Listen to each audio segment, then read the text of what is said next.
Must have been from that power outage. It popped the breaker over here.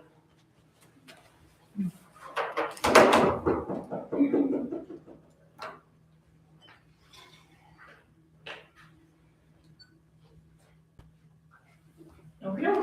Call to order the Stevensville Town Council meeting for Thursday, April 9th, 2026. Janelle, would you please call the roll? Councilmember Bailey? Present. Councilmember Wondler? Present. Councilmember Smith? Here. Councilmember Ross has an excused absence, and Mayor Cruz. Here. If you'll please stand for the pledge.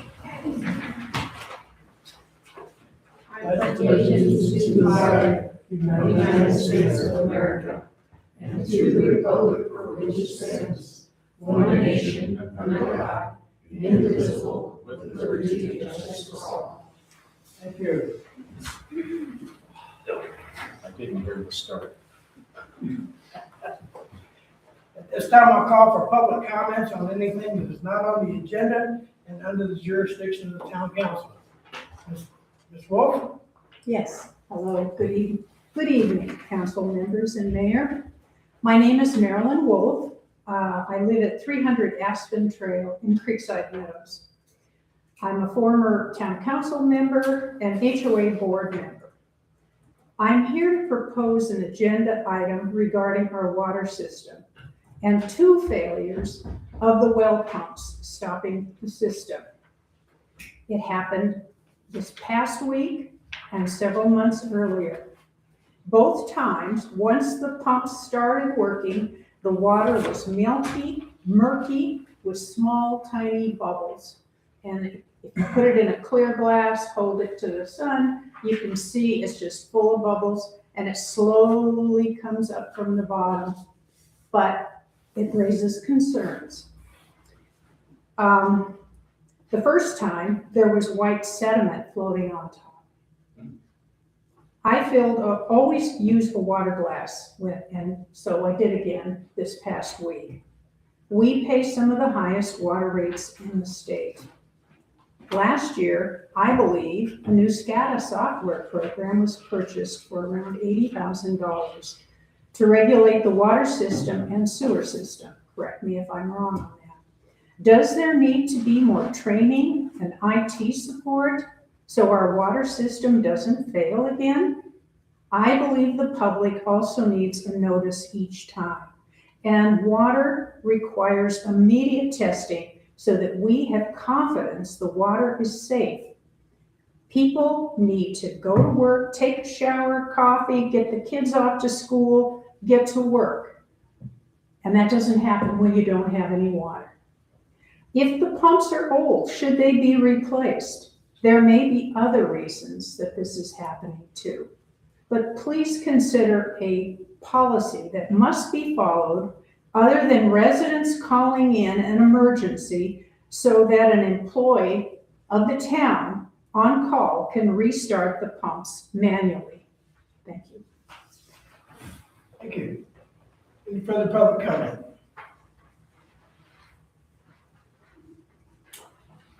Hearing now, we'll move on to approval of minutes.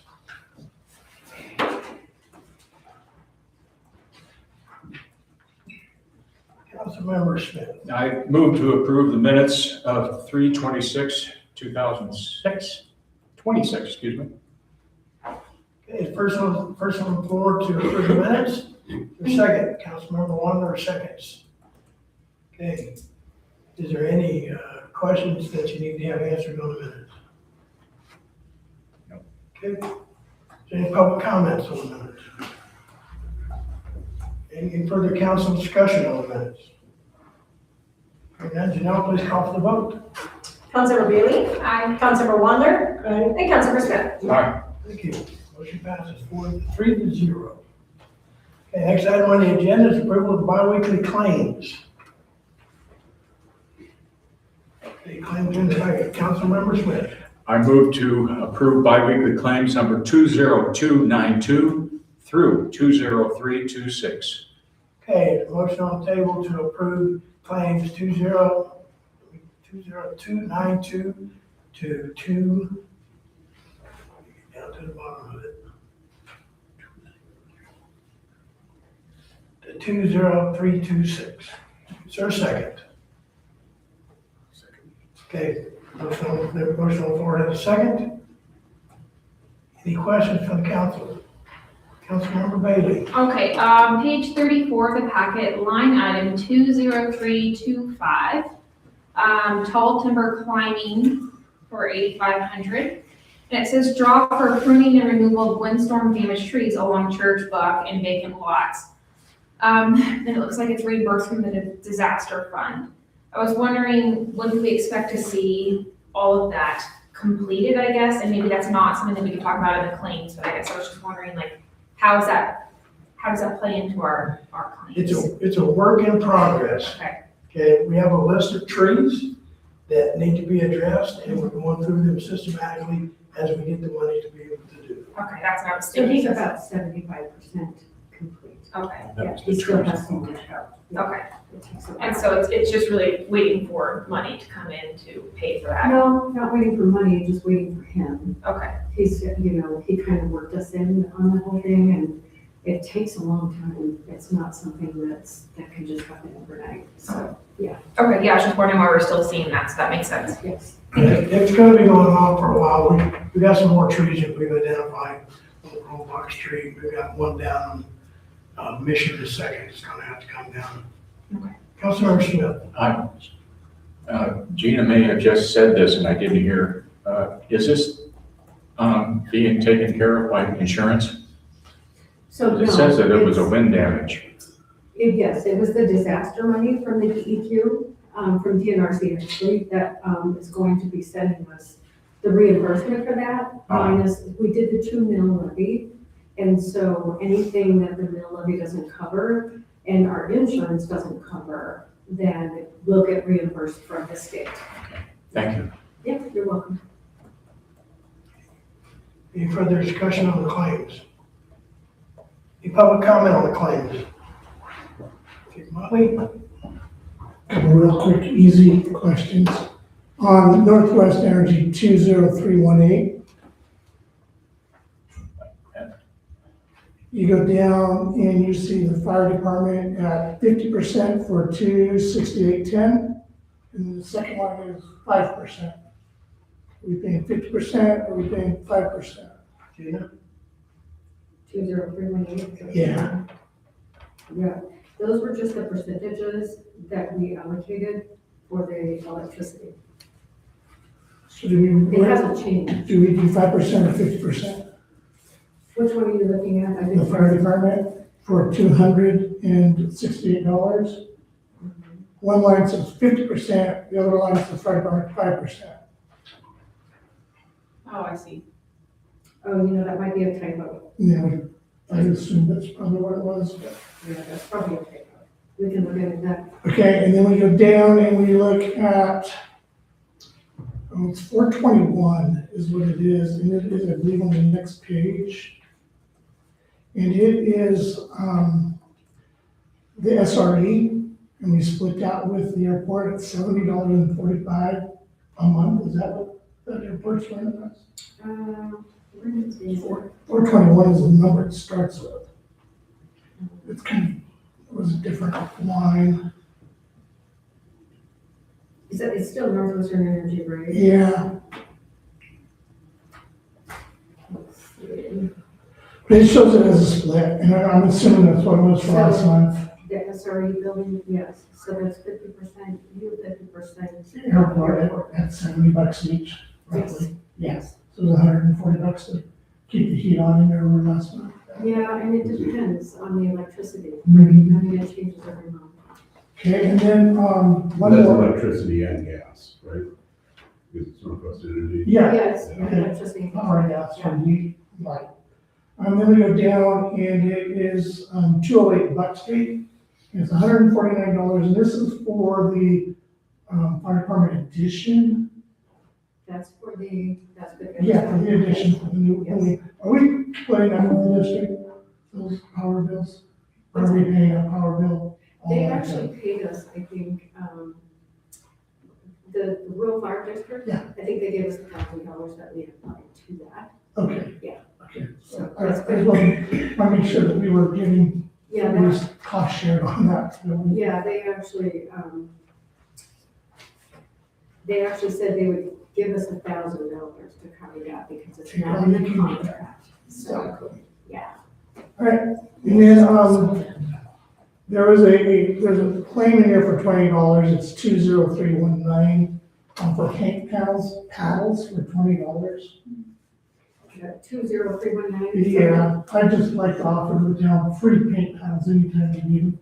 Okay. We buy them by the thousands and give them away, you should have to buy. We actually got them from, Stevensville. Well, hardware. They gave us a whole box for the chili cook-off to make the paddle them. Okay, all right, So, but yeah, it's $250 a box, I know they're 6 cents a piece okay, for most guys. we'll ask you next time. Thank Chief, you. I'll give you free. Any further comments on the claims? That's it, thank you. Any further discussion from the council on the claims? Hearing none, call for vote. Councilmember Smith, Aye. Councilmember Bailey, Aye. and Councilmember Wander. Aye. Motion passes 3-0, thank you. Administrative reports. Brian, you're up.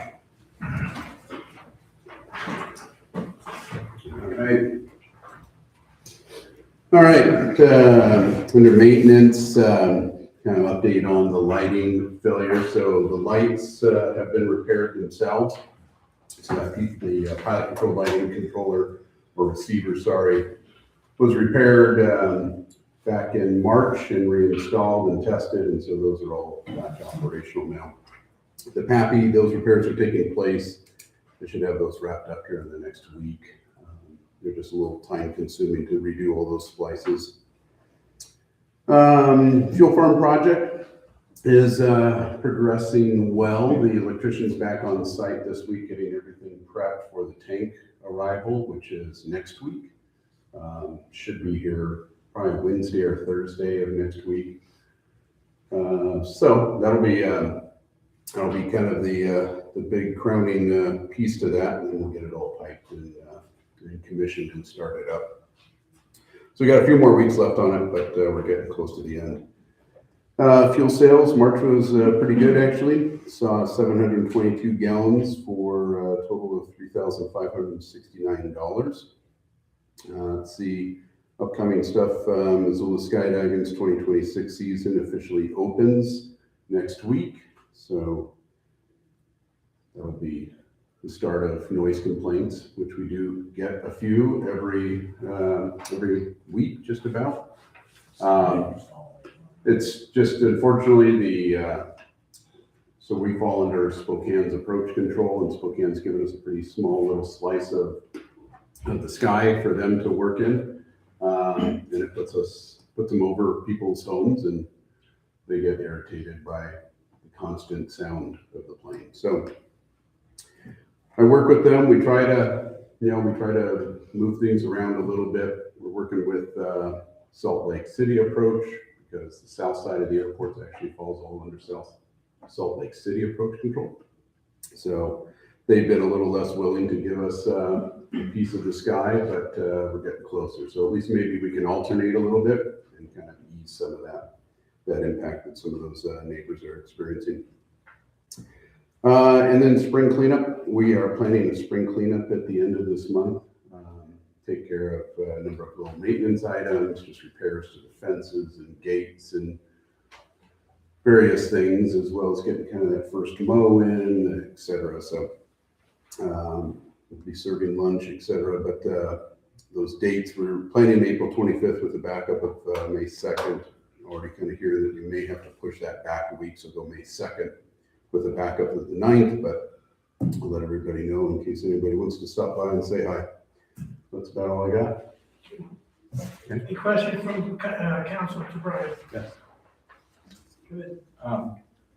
This is not on your report, but when is the skydivers going to kick off? So it's next week. So their official opening day is Friday. So what is Friday? The 17th or 18th? Whatever the 17th. Okay. So that's their official opening day. They have been performing some jumps over the last couple of weeks, actually, and they will again next week. A lot of it's just training jumps for their instructors, for their pilots, just kind of getting ready for the season. Both their pilots and their instructors have to go through an annual recertification as well for jump operations, so they've been doing that. So there'll probably be some jumping when the weather's permits over the next week, but official opening is on Friday. All right, thank you. You bet. Okay, building department. Okay, the building department report is in your packet. Total permits issued are 12 for about $6,980.64. Any questions on the building report? Okay. Finance. How are you tonight, Gina? Hello. Okay, so you have your cash report, if you want to, I think that's the first one on your list there. Everything looks pretty good. There's nothing that's outstanding that is of concern or of note, really. I think it looks pretty good. Do you guys have any questions on that? The next one is the statement of expenditures versus budget on the general fund. That's looking really good. I mean, we've to date spent 68% of the budget right now, and we're now in April, so we're doing really good as far as that goes. Nothing to be of concern about there. You'll see that, of course, we did run over on the audit in the general fund, and the reason is because we have the federal audit, and that added a lot of extra money to our budget, but we're still looking very, very good. All right. The statement of expenditure budget versus all of the other funds, you'll see as you go down, I looked at the numbers where it says the 5210 and 5310, those numbers are skewed because of the water capital asset and the sewer capital asset. So when you look at it, just that fund particularly, we're at 75% of the budget on both the water and the sewer. You'll see that the airport is in the negative right now at negative 5,089, but on the revenue side, we have the TED, the 2311 fund. That money is to go towards the airport for economic development. So they have about $11,000, I think, Ryan, that's going to that fund. So they're really not in the negative. We'll just be doing that transfer at the end of the year, at the end of our fiscal year. So they're really not in the negative. Once we're able to move that money over, we just don't do that until the end of the year. But other than that, I think everything looks really good there. We're right on target for our revenue. We've actually done quite a bit of money, quite a bit of revenue in our planning, in the building fund with our planning review. The 2250 is our planning review, that money that comes in from our building permits, that portion. So we have the building permit, and then we have the plan review, and then we have, of course, the town's share of that, which is like a 5% rate. But other than that, I mean, everything looks really good. I think we're right on target. I don't think there's anything that's outstanding that should be of concern at this moment. I think we're doing really good. Do you guys have any questions? No? Okay. To go along with the finance officer's report, one of the things that the mayor's office is doing is looking at business licenses, because I keep running into people that are running businesses with no business licenses, and every one of those helps. I gave the clerk a list of 133 businesses that I identified previously that didn't have business license.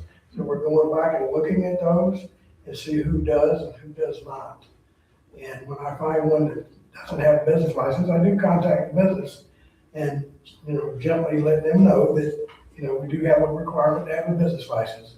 And it is a $75 fee, and that goes straight to the general fund to help everything that we're trying to do. pick up the trash out on the street, maintain the streets,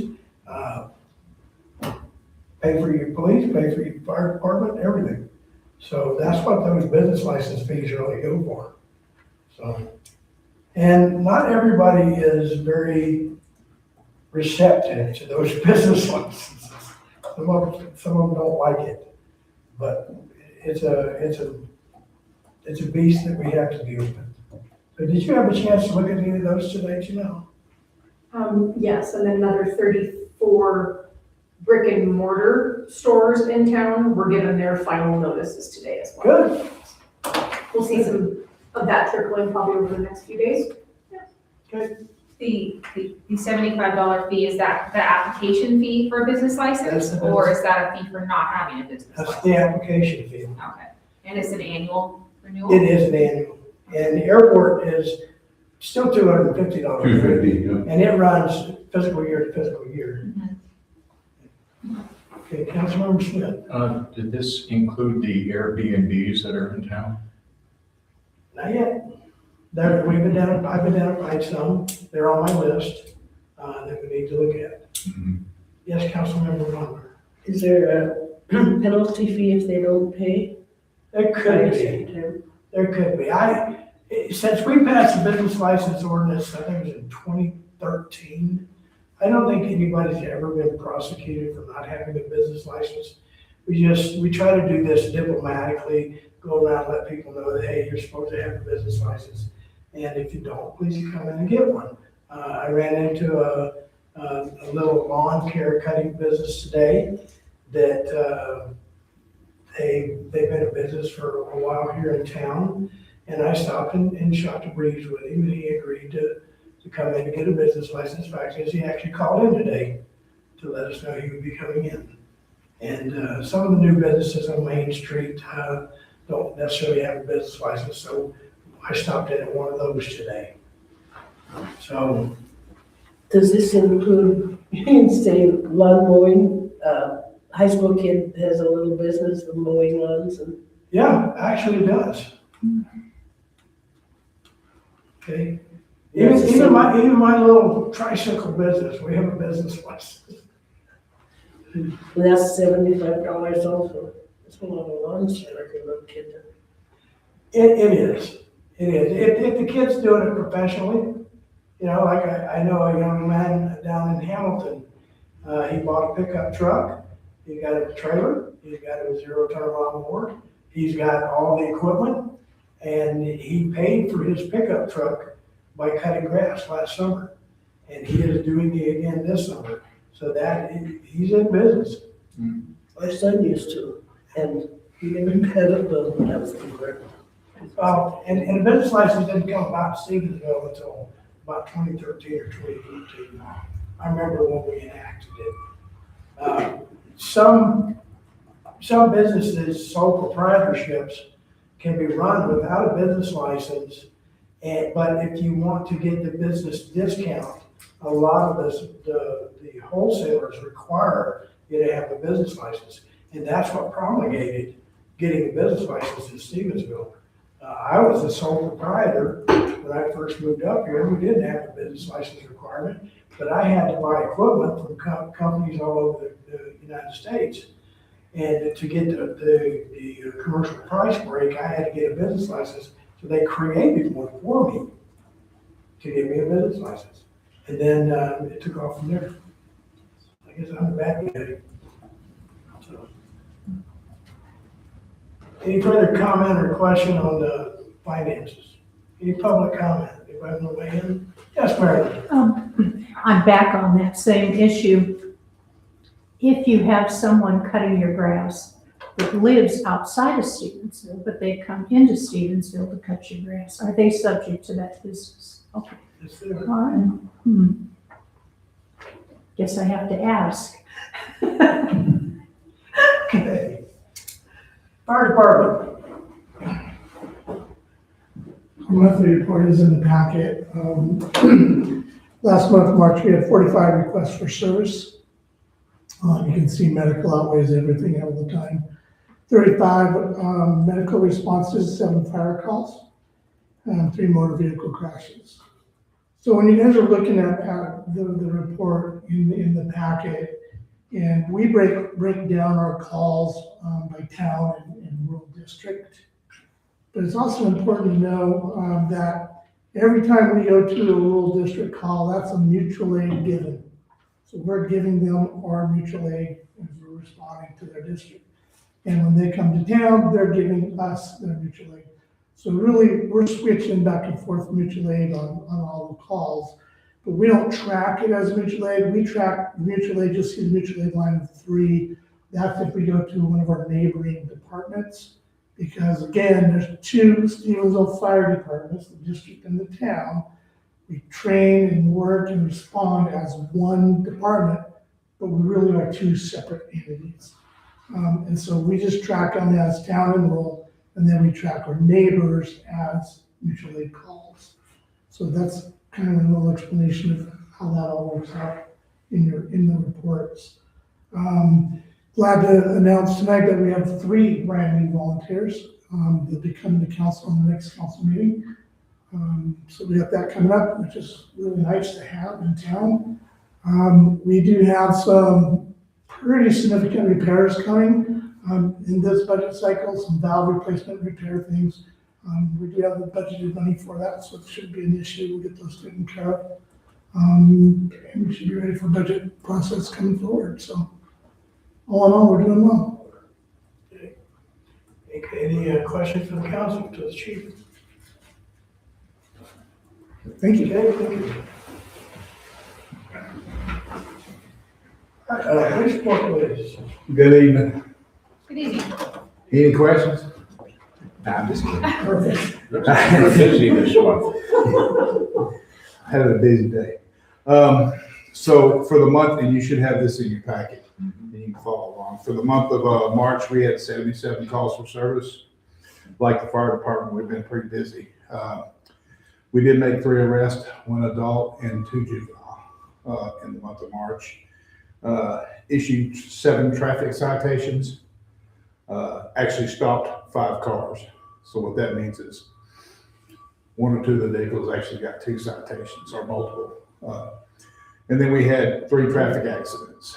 So we're looking at 12 for the year so far. I think in 2024, we had 12 total. And that's something I've been talking to you guys about over the last couple of months about the increase in traffic accidents. And it's like Chief Motley said, last month. It's just, there's more traffic in town than what there has been. We're kind of like a thoroughfare. We didn't have any vehicle tows.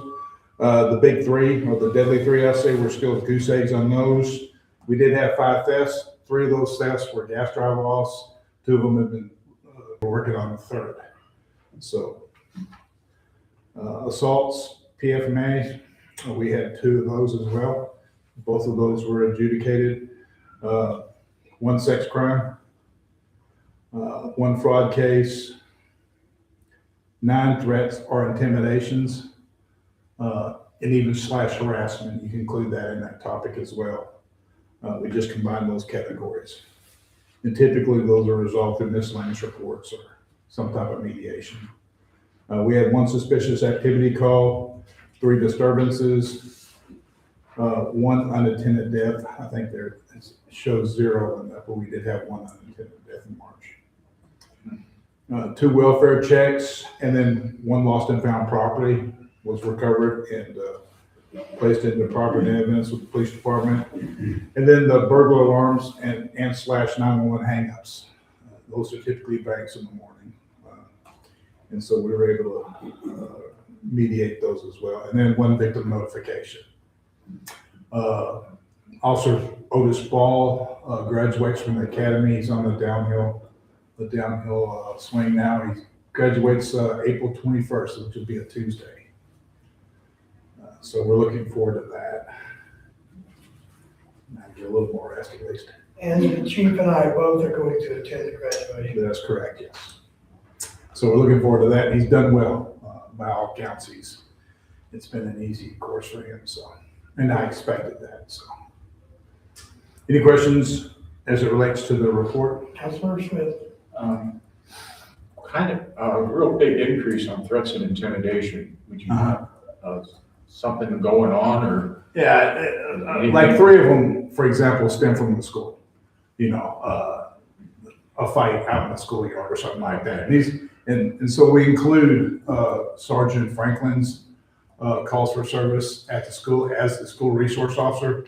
The 2 juvenile arrests were minor possession charges, where he was cited, released to the parents, and they have to appear in juvenile court at a later date and time.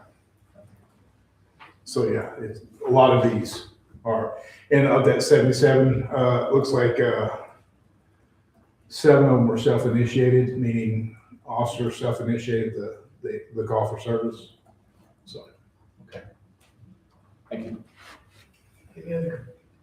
Councilmember Bailey? Do you have a bar graph that shows year-over-year activity trends? Well, so what we do is we pin like trouble spots on the map. Okay. And I can tell you, for example, major calls for service or catastrophic events or things like that. And like even traffic accidents, for example, as I explained a couple months ago, I can tell you where the traffic accidents are occurring generally. So we keep up with that. We actually keep up with that stat. And we also keep, so this format here that you currently have in your packet. Yeah. Since 2024, we've been tabulating month by month each year. So we can go back and look at trends as far as, you know, like for example, in the year 2026, our calls for service, with the exception of February, which was kind of a down month, our calls for service have been on the rise.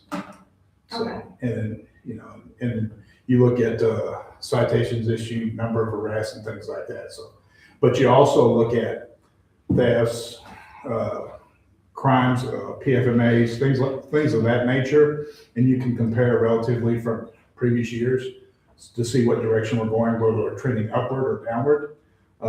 And that's the reason why we keep the stats for each specific month. Do you think we could see that in your report so that we could kind of compare year to year? Like on a bar graph? You don't have to do a bar graph, it would be great. Yeah, I can I actually do mean, that. if you have these documents, we could just Yeah. look at that as well. But Yeah. it'd be nice to have a bar graph, just so you can see like how this compares to 2025 numbers. I'd be curious. Yeah, 100%, yeah. We're up on calls for service. Mhm. And it could be anywhere, and it ranges from officer advice to like the disturbance call I just went on prior to this meeting started. But as far as actual, you know, felonious crime, you know, we're still well below that threshold, you know, that everybody expects with police presence. So, yeah, but absolutely, we can do something like that. And probably it'd be something that I would probably break out in December Okay. so that we can look at 24, 25, 26, because I've kept all the Years data. old. Yeah. Okay. Any other questions? All right, and the other thing I wanted to say that we just recently had our chili cook-off. You know, one of the things, Miss Gina and Janelle and Andrina for assisting us and being a big help in getting that thing going. They worked tirelessly to make it the success that it was, and everybody involved, including the community members, council members that were present. Appreciate it. It's gonna, in the long run, it's gonna be a big benefit for us. So, thank you very much. It's a very good one. It was good. Yeah. I enjoyed it. Any public comment? Yes, ma'am. Marilyn Wolf again. I'd like to say, we get a lot of speeding in Creekside, and we have 25 mile per hour speed signs everywhere. Our HOA sends out, you know, please have your family, please pay attention to the speed limit. We see more families moving in with little kids. And it's been scary. I mean, they really come rolling in from Logan and they're still going 45.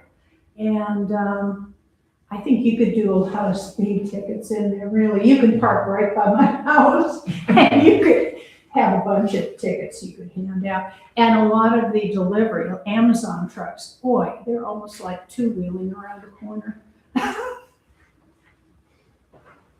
Yes, chief. So I ride through there twice a day. You probably see me. I do see your And vehicles. when Officer Ball gets back, he'll be working evenings, so there'll be additional patrols through there. But I'll be honest with you, typically during the day, when I ride through there, I'm the only vehicle on the road. Well, that's good to hear.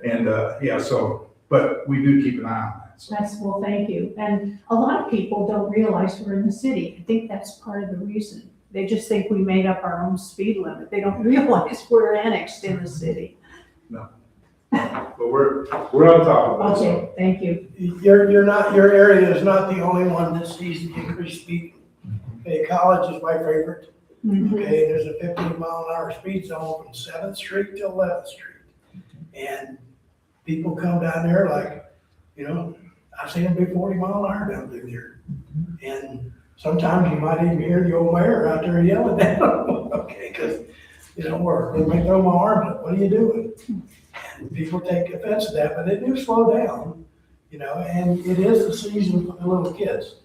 Yesterday, Father Valley Park was packed with T-ball kids and people lining both sides of the street, and you can't see between those cars. So they do need to be careful. Question, is the traffic worse during, while school is out, just before school or noon hour or right after school? Yeah, it's probably more, when the kids are in school, it's because they're going on the bus, they can even walk out of Creekside and a gate to go to school. It's convenient for them, but, I don't know. I don't know what the problem is because I walk the neighborhood all the time just for exercise. And you just want to run out, throw your arms up, like you said, or just do this or whatever to get their attention because it's just too fast for the area. And we have a lot of turns, through our phase 2, and they just don't want to pay attention. But I think we're just so far out there, they don't see us as being in town, is part of the mindset. Oh, you talking about public safety? Yeah, that's involved too. We have a lot of people that may not walk on the sidewalk, they want to walk on the street with a dog, a big dog. Yeah, so then you have somebody racing in there. We even have a blind dog that's going around now. Yeah. And he's not on a leash and he's supposed to be behind the covenants. But if he darted out for any reason, I could see that dog run over. Yeah. You're actually in our patrol district. So, we actually, like, per shift, for example, like me and Day and Officer Ball on evening, required to do 2 rounds. It's kind of my philosophy. Sure. So you should see me every day. Well, sometimes I can't see right in the car, just because I have old eyes. Yeah. I got a big old ugly truck. Okay. Thank you. Thank you, ma'am. Yes, ma'am. I'm Brenda Barnett. I actually live in Creekside as well, and I noticed the speeding more on the weekends versus during the week. And the funny thing is my house is right where all the kids come in and out for the fields and stuff to come over to the high school. And started being people parking back there now, right beside it, which they're not supposed to park because there's no parking sign. And there's no parking there, especially because the baseball games and stuff. To access the fields. Yeah. And so it's getting to be a little bit where people are cutting in there versus going through by the pantry to get to the baseball field. And it's gonna happen with soccer too. Are there no parking signs posted in those areas? And they still park there, which is fine. I just worry more about the kids coming through there. And so the question would be, you have those little signs with the little kids that sometimes the people can put out in the yards. Is that something that people can get through you guys, or is that something that we have to order someplace that maybe we can put some of those out and find the people that there is more kids now in our area? You mean slow down kids that play kind of signs? Yeah. We do have some of those on our street, Creekside Drive. No. And a lot of it is our covenants say you can only have a for sale sign in your yard, nothing else. But we can actually. But that's a safety issue. I don't know. But I didn't know if that's something that maybe if we get push from the city that says, hey, let's add that to it to help with the percussion, that might be how we can take it back to our homeowners association. Yeah, don't y'all have monthly HOA meetings? Yes. Yes. Maybe that's something that you could like present to them and perhaps even they might even come up with the cost of that, so. Yeah. We don't currently have that here, right? Sure. All right, thank you. You bet. Anybody else? Thank you. Okay, next item on the agenda is Public Works report. Janelle, you want to go ahead and read that, and then I'll cover this report. Okay, through the process of the town securing their water rights and our place of use, we have completed all of our forms over to DNRC, and through that process, they have to notify the public that this well change is taking place. So the public notice has gone out, and there is an area within the public notice that states that the proposed change is to add 2 wells. And so it's just been confusing for some people that have been receiving the public notice. Stephen and I reached out to Jared Bean, the senior hydrologist with Geocentric Consultants, and his partner Brian, and they have given us a short and a long answer. They're both short for me to read, so don't worry. And they would like those just to be put out on the record, and Steve and I just want to make sure that everyone understands that. They understand that we have been hearing that members of the public think that Stevensville is proposing to install and pump 2 new wells. That is not true. The short answer for that would be the town is not proposing to drill and pump new wells. Rather, the proposed change would authorize pumping from existing wells 5 and 7 of the Twin Creeks well field, which have been pumping since 2014. The proposed change does not and cannot increase the already authorized flow rate and volume. The long answer for that would be that we are not pumping 2 new wells. The subject water right currently authorizes the pumping of wells 1, 2, 3, and 6 since 2014, and the town's primary water supply wells have been wells 5, 6, 7, and 8. Example would be the Twin Creeks well field. The proposed change would add points of diversion, example existing wells 5 and 7, to the water right and formally allow that water right to serve an expanded place of use from the manifold distribution system. The subject water right is an unperfected permit. The proposed change does not and cannot increase the already authorized flow rate and volume. Unperfected means it is still a pending claim, and once all conditions are met, the claim can be perfected and officially recognized as part of the diversion for beneficial use like irrigation, livestock, and domestic. Once perfected, it is an absolute right and enforceable against other claims. So them doing this for us has helped me and Andrina and Gina in the office. We get a lot of calls since this public notice has gone out. So I appreciate you for listening and letting me read that to the public. Thanks. Public Works Activity Report. This month we produced 20,116,566 gallons of water. Last month was 17,779,210.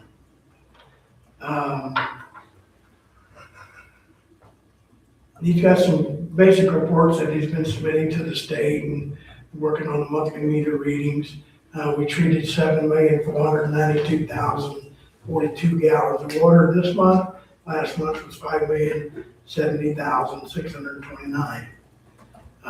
State reports EPA, weekly, monthly, and annual samples taken and reports submitted.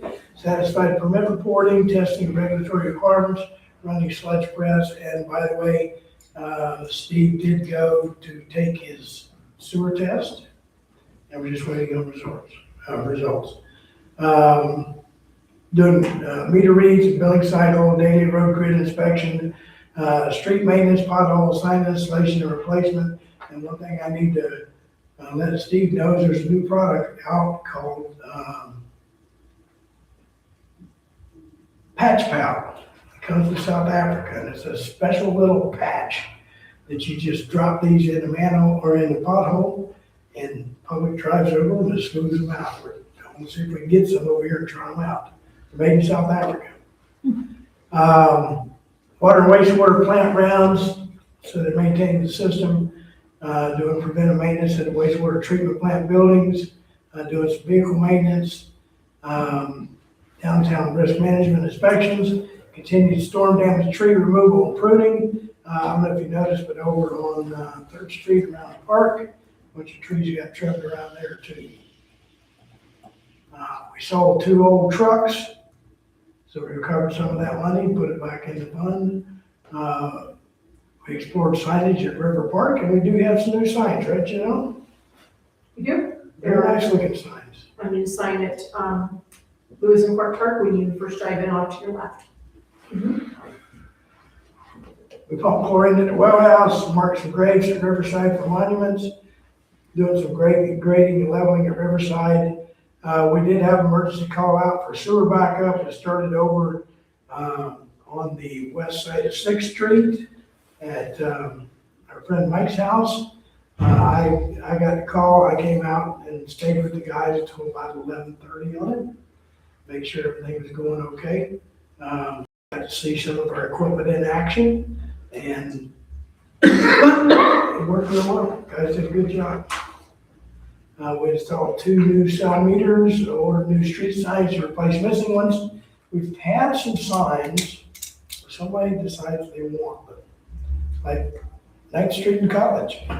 Somebody just tried to take that sign down. They weren't successful. Second time I know that's happened. We had sandbags to the creek diversion to Riverside Cemetery, attended DEQ training, and took the wastewater treatment operator exam at Billings. They say it takes about 4 weeks for the exam results to get back. It also burns large debris in the burn pit, and we have more fence repairs at Riverside. Also, our schedule for spring cleanup. Gina, do you have those dates handy? It is the April 27th through May 1st. Okay, so we'll be doing that pretty soon. Any questions about public works? So what is the cleanup? Starts April 27th. What is it though? It's spring cleanup, you know, you get rid of all your broken limbs and things like that. So the public can do some yard work and where do we take, is that what that is? It's on the town's website in the news section. It was also listed on the bottom of your water bill. Okay, I was my water bill yet. It's also close to that And side. it's also posted outside. Oh, I walk right past it. Okay, I'll look into it. Thank you. Don't they want it tied up in 6 foot? I'm not, are we tying it up or leaving it loose this You year? have to. What was It's all listed. You do. You still have to no longer than 4 feet and no larger than 4 inches in diameter, and they do need to be bundled. No grass, no rocks, no dirt, and all leaves need to be bagged. I say that about 10 times a day on the phone. Kind of comes out easy. Anything else on public works? All right.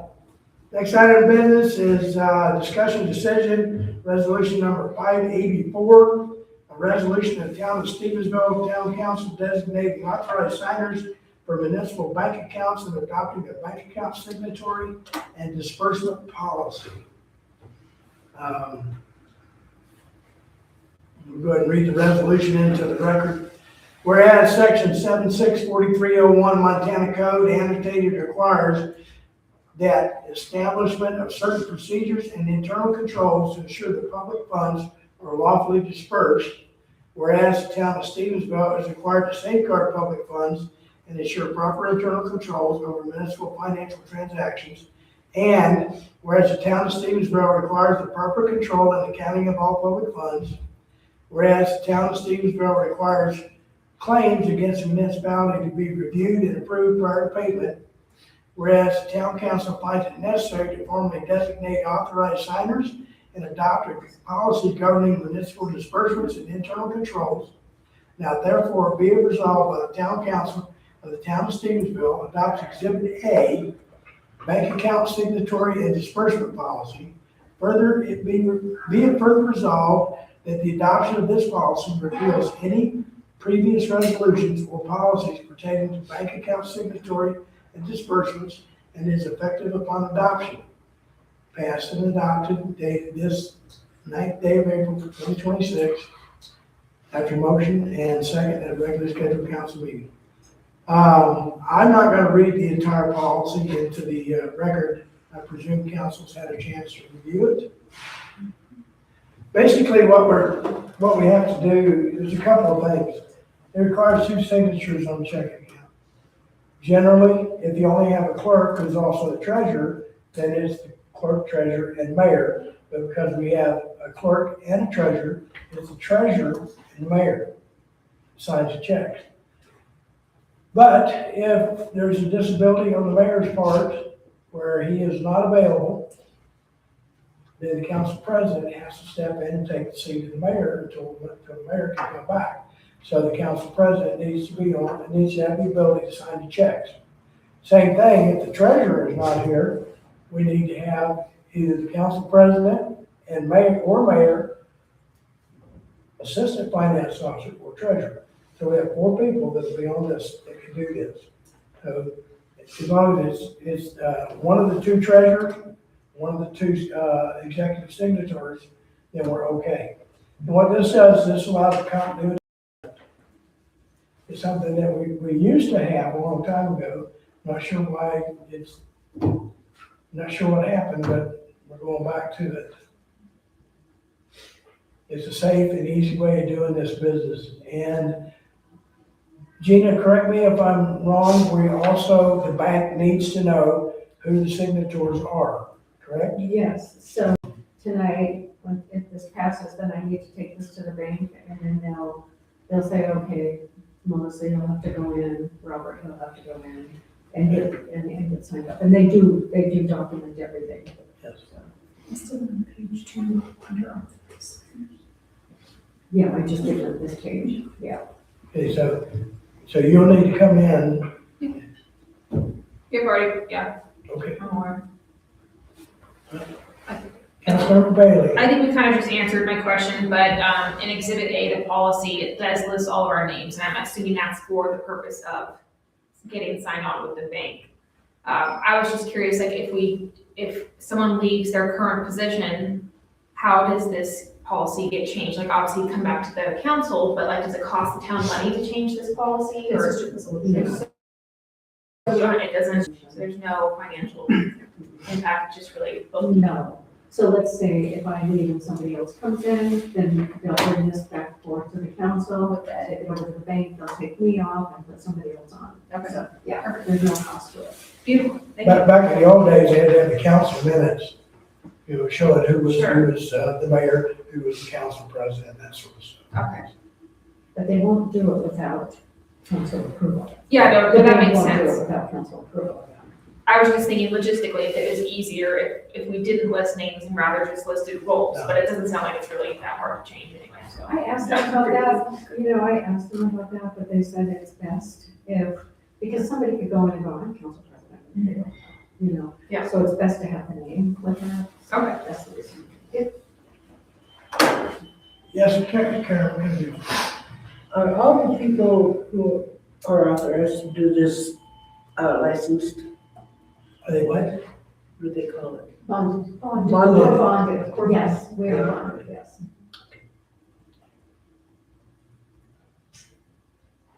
Just a question. That's correct. Anybody else?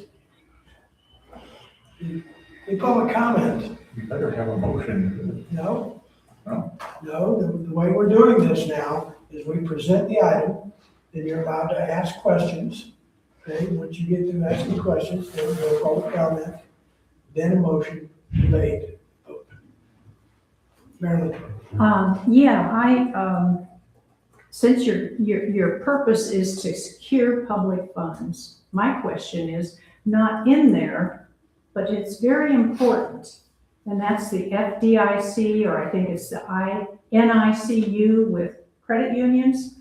That's up to $250,000. So if you've consolidated all your money in one account, and let's just say it's $1 million, you're over that protection. If there's a bank failure, it cannot go over 250,000. So you need to know that your accounts are covered by that policy. Otherwise, spread your accounts out for safety and risk. And I don't know whether we've done that. Gina? That's actually not true. Yes, in regular, bank accounts, it's 250, but because we're a municipality, we have what they call pledge securities. So the bank actually sends us a pledge security for the money that we have in there that's guaranteed, because it's taxpayer money. Really? I didn't know. Yes. What's that called? Pardon me? What was the name of that policy? It's not a policy, it's a pledge security. Okay. That any taxpayer money, Uh-huh. the bank has to go out and get, I don't know if it's insurance that they get on their own, but they have to tell you that this money is secure in the bank. So, Okay, but yes, what if the bank fails? And that's happened. that's, the pledge security then takes over. Hmm. Yes.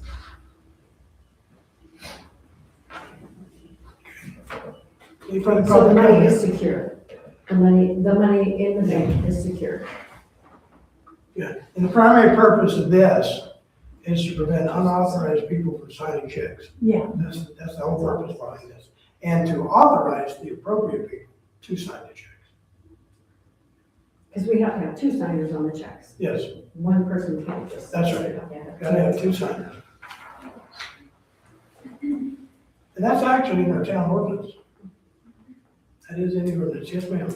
Yeah, Brenda again, do you put a limit on what they can sign for? No. No, checks are, the claims are approved by the council, just like we did earlier.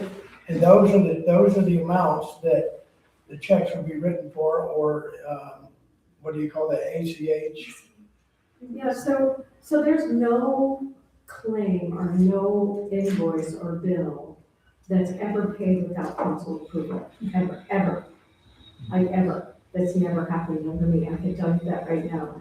Everything that we pay through the town is backed up by council approval. So, so that's a good thing to know. Any further public comment? Okay, There's a typo in your resolution, though. What's that? There's a typo in your resolution. On the resolution itself or the, I forget what part, it might be in the explanation. what was it? There's one in there. It's, made by the council, made is spelled wrong. Okay. Thanks. I'll find it. Thank you.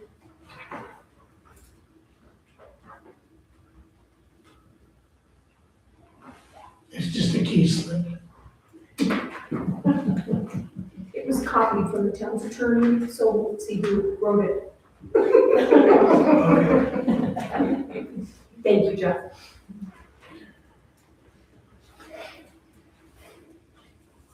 Okay, can I get a motion on the table?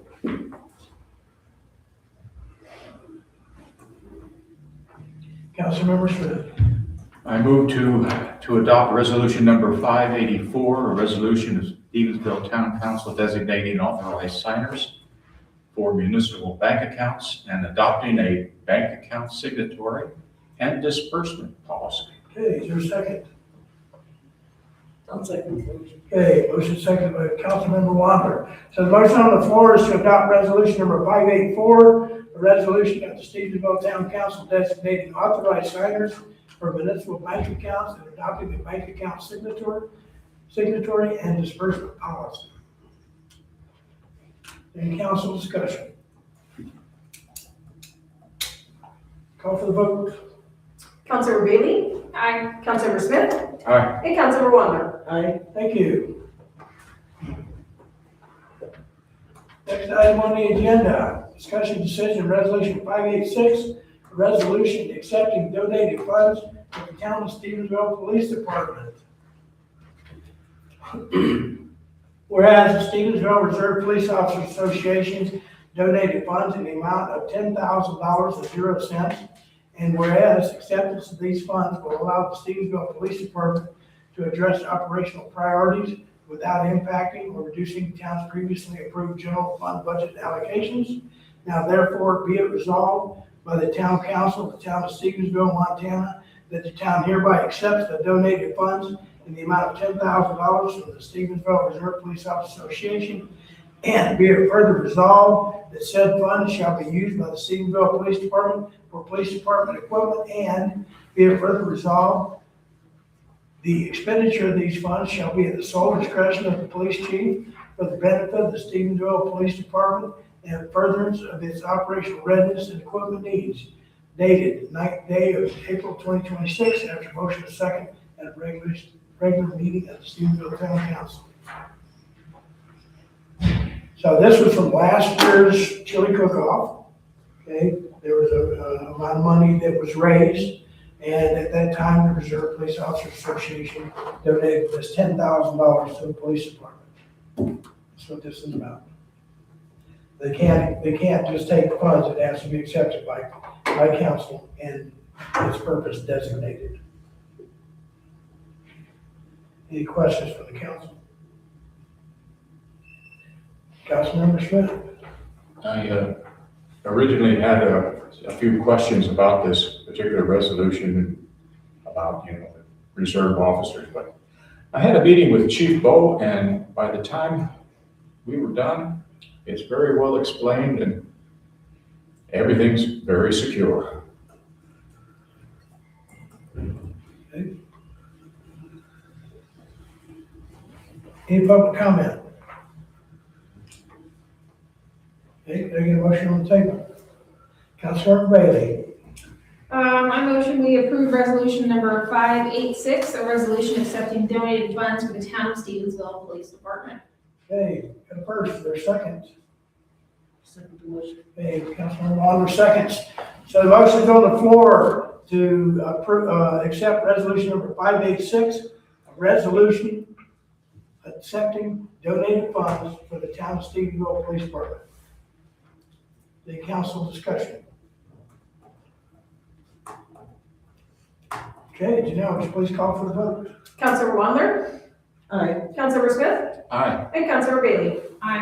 Outstanding, motion passes 3-0. Next item on the agenda is discussion decision, resolution number 587, a resolution accepting donated funds for the town of Stevensville Police Department.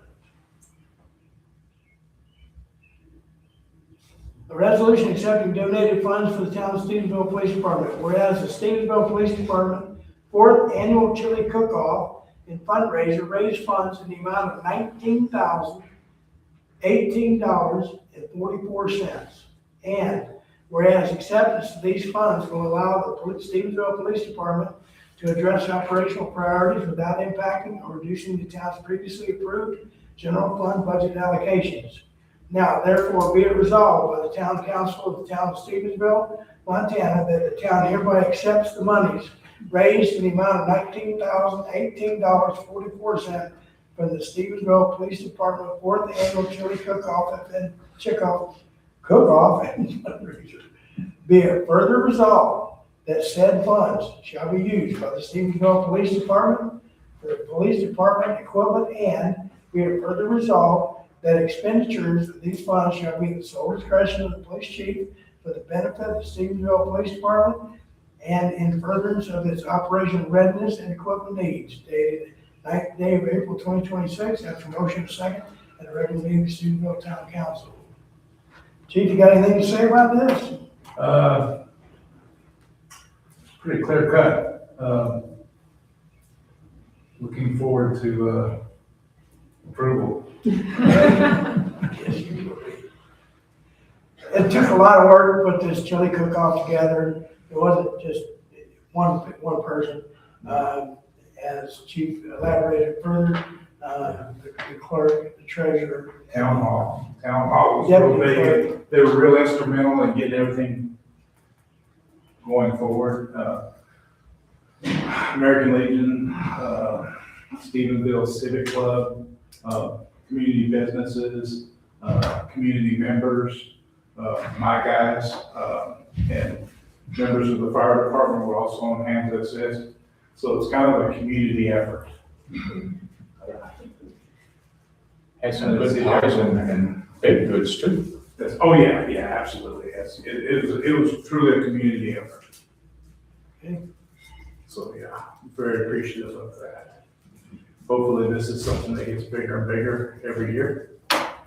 And becomes kind of a draw from outside of the valley area. It'd be kind of cool to have people come, near and far to enter the chili contest.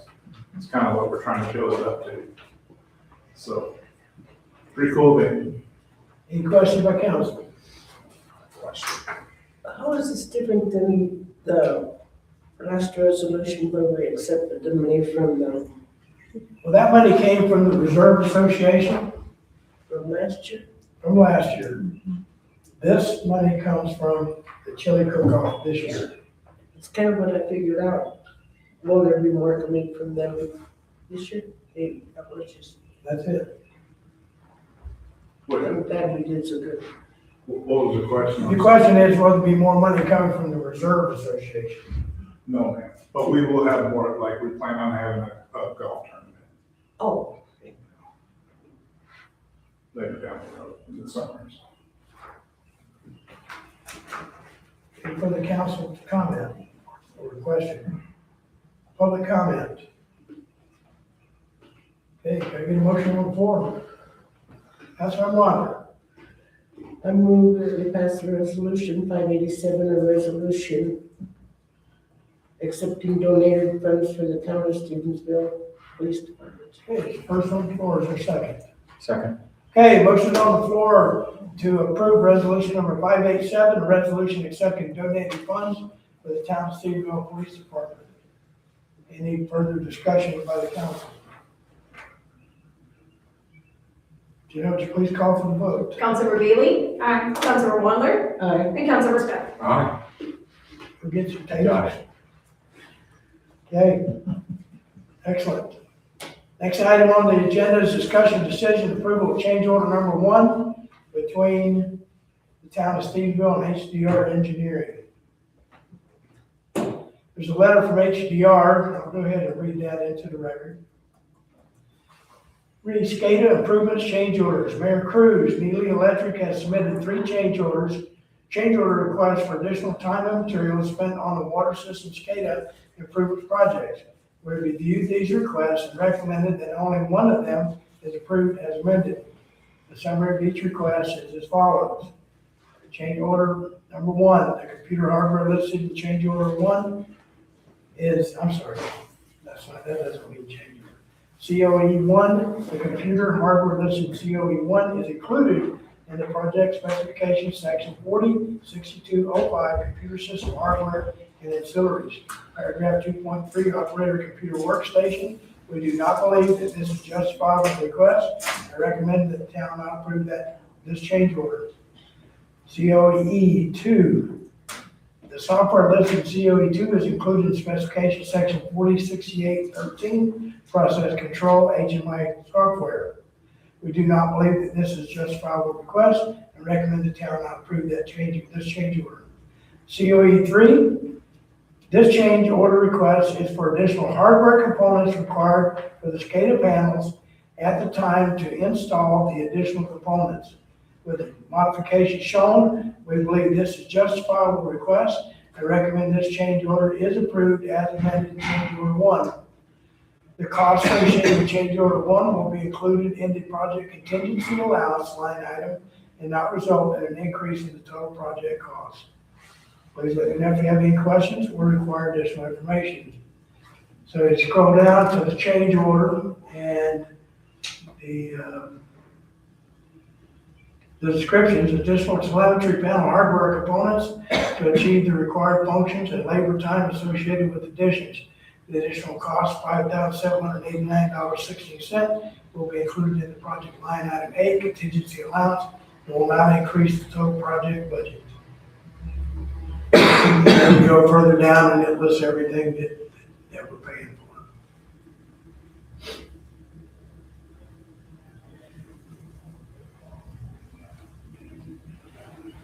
Councilmember Bailey. So the big takeaway is that this change order will not impact our bottom line as far as this project goes. It's already been budgeted into the project, right? That's correct.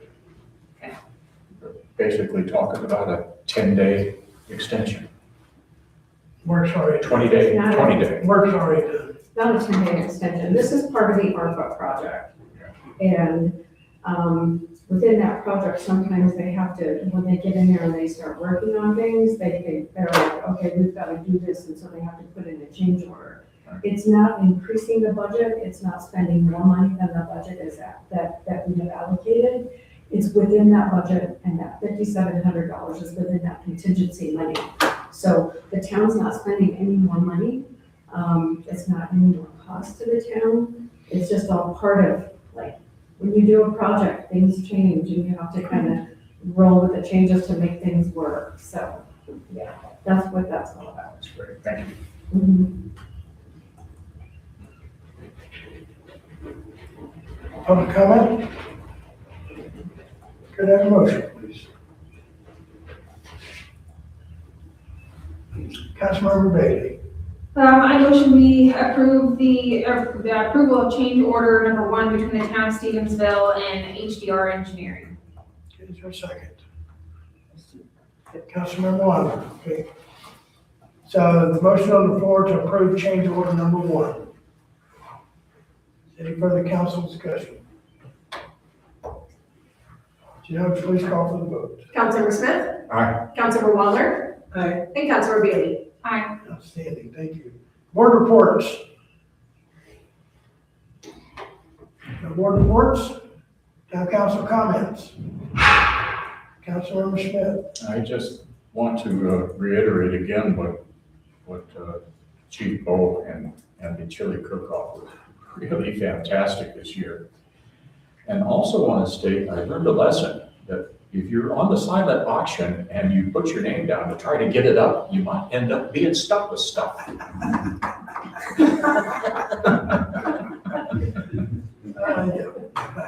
It was fun. Okay. Any further Councilmember Bailey? I did want to point out the Water and Sewer Committee is well underway. We've had our first 2 meetings so far. We're meeting the first Tuesday and the third Tuesday of every month, I believe. Those meetings are on the town website if you'd like to attend. Kind of diving into the water. So, yeah, I'd love to have you guys there. if you could attend. And we're gonna add a couple members. We're going to be adding some members. And former Councilmember Brown wants to join the committee, and Councilmember Smith. It's true, yep. Okay. And that ought to give you a full complement. Yeah. That's okay. Now, when I jump into the water, it's going to be a big splash. Okay. Make sure it's the water, and not that other one. Okay, executive report. I don't have a lot to report this week. I'm still kind of getting back on my feet. This little stroke took a little more out of me than I thought it did. Okay? I just can't go full bore like I want to. But I'm working up to it. I'm getting there. So a little bit here, a little bit there, you know. Finally, I get my little nap in the afternoon, I'm doing okay. But it'll come together. We are going to, as I said before, we're going to pursue business licenses, try to get all of our business licenses caught up. Because I think it's important that we know, one, we need to know the inventory of businesses in town. There's a lot of little businesses in town, but there's a lot of people don't even realize. A lot of home businesses. So those need to be accounted for too. I would like, if we could, Ms. Wolf, if you want to come in during the week and let's sit down and talk about this agenda item, we can put it together and I'll sign it. Oh, Get on the council agenda. okay, Okay. thank you. You bet. And I know we had problems with the water. The system did not alert the operators to go turn the pumps back on. And they're working to get that resolved. We also had a power outage that day, if I'm not mistaken. I think that was another day. It was the day before. Day before. That may have had something to do with it. I don't know. So, anyway. Other than that, yes, ma'am. Stephen Lassiter did speak with me today when he dropped off that notice for me, and after speaking with Eli at HDR, that the power outage that took place on Monday did play a role in the shutting down of those pumps. Kind of thought so. Okay, yes, Councilmember Smith. Normally during, executive report, we don't, but that's okay, go This ahead. has to do with this. Don't our generators work out there? It wasn't a generator issue. If The it kicks pump- off, it's supposed to. The Right on. pump didn't start. Oh. So we're putting in a new computer system at the plant, the water and sewer plant. And so the first time that it happened, the computer did not alert the guys to reset the pump. And so it was a computer glitch. So they had looked at it and said they thought that they had got that fixed. But then when the power went out, something else happened where it didn't alert the operator to go reset the pump. That was the problem, it's the computer system. And so what they're doing now is HDR is working with the plant to make sure that they go through several different scenarios and make sure that they'll shut it down to make sure that the phone system is calling them to go and reset the pump. So it was a computer issue that caused that both times, unfortunately, but they are working on doing several different scenarios to make sure that it doesn't happen again. Yeah, we appreciate it. Yeah. Now, one thing is, Really, really unfortunate. one thing most people don't know is we have one employee who works alternative hours. And he got in there early and took care of the problem. So we might down the road look at having that as a special shift, just to make sure we can cover things like that. Just something to think about. That's all I got. In reference to that, I actually was the one that got him out of bed at 5:30 in the morning to tell him the water was out. Who did you call? I called the emergency number and I got, Okay. but it took, as we discussed on Tuesday, it took me a while to find it. Because it's not on the water bill and It is now. it could be, because it wasn't on bill for this last month. And so I ended up having to go to the website and dig through it and get to Public Works and dig down. And when I woke him up, the thing that bothered me the most was I told him I lived in Creekside and we had no water. And he's real groggy because he just looked and goes, okay, thanks, I'll check into it, and hangs up. Didn't get any of my contact information, nothing. And so there's, I think, some things we can do to help improve that process, as well as improve the recorder, or set up a recording on the line for here, to point people in the right direction. So, We also had phone issues this week. We're still having phone issues, still have phone and we don't know if it's a Spectrum side. Our IT people have been working on it for the last 2 weeks. I mean, people call and they can't leave a message. And we're sitting right there and our phone doesn't even ring. And, it's a hit or miss thing. The IT department is working with Spectrum and it's like this black hole. Nobody even knows what's going on. So it's so frustrating. Well, and I'm gonna make a decision right now and make this a directive if we could, please. Put the mayor's phone number as a backup call number on that emergency line. So that if they can't get through to the first guy, call me. Have 2 phones up there Yep. on the website? Yep. Well, I think your phone number's up there, isn't it? Your phone number's on the website right now. Yeah. Put it with this emergency number Yeah. as a second, as a backup number. On I don't mind taking a call. Councilmember Bailey. I'm sorry. What I think what Brenda is saying is that she's recommending that we add it to our town hall phone tree when you go to Public Works. That if it's after hours, that phone number is on there for emergencies, so that you don't have to go to the website or look for your water bill, but you can call the town hall and find that somehow. And I don't know if that's feasible or how that would work. But I think, yeah, I think that's what she's recommending, right? yeah, and then when somebody does file something, it'd be nice to kind of keep track of who called and some contact information. Because just to say, okay, thank you, got it, I'll check, and hang up, that kind of left me hanging. And if I was hanging, I know other people that probably would feel the same way. And without getting, the only reason we found the notice was my husband went out and did search the internet, found out there was a power outage and there was a water outage, but there was no other notice that was published. So I think there's some things we can do to improve the process all the way around to make it easier for our, for the customers. So, and that's part of, like I say, what we discussed on the water commission. Okay. All right, can I have a motion to adjourn? Motion to adjourn. All in Second. favor? Yeah, I.